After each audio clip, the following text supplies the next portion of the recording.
小兔，客户代表张女士马上就要到了，电梯口接一下，客气点。公司开了这么久，终于见到回头钱了。帮我给老板接个人，客气点，我去趟厕所。叫啥？张女士。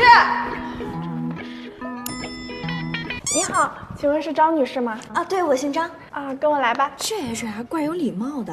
面试的我鞠什么躬啊？这个客户必须拿下，别紧张，王德福。老板，张女士到了。有失远迎，快进快进。这个公司连老板都这么有礼貌。没有我的允许，任何人不能打扰我。要不这样，我先自我介绍一下。不用，我来吧。我叫王德福，公司从事传媒行业已经5年了，旗下有小白、小陈、大聪明啊这种艺人，实力肯定没有问题。这个我当然相信了，要不然我也不会来。这么说，您认可我们公司的实力？当然，只要给我开工资，我啥都认可。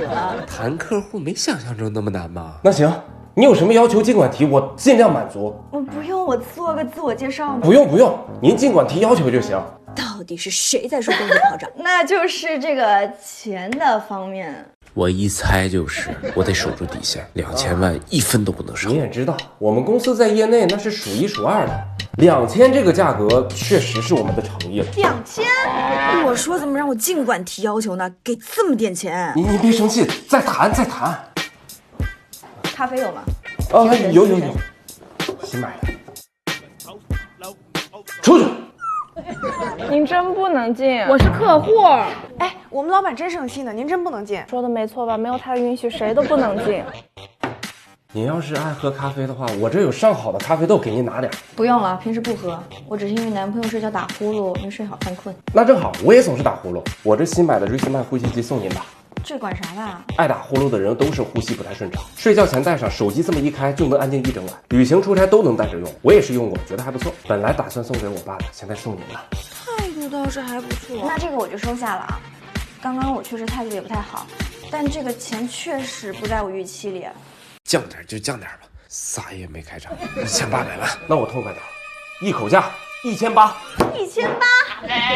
我这真的没有什么谈的必要了。再见。别，我再降点1500行不行？我看你这个人真是没有良心啊！打工人的命不是命是吧？再见。你们公司什么态度啊？对啊，你们公司什么态度啊？张女士，您别生气，你要是觉得1500万这个价格太高，咱们再谈。什么1500万？您不是觉得咱们合作那个金额太高吗？我是来面试的，这是我的简历。面试？那你怎么不聊面试的事儿呢？我一直在跟你说面试的事。那您是？我是跟他合作的。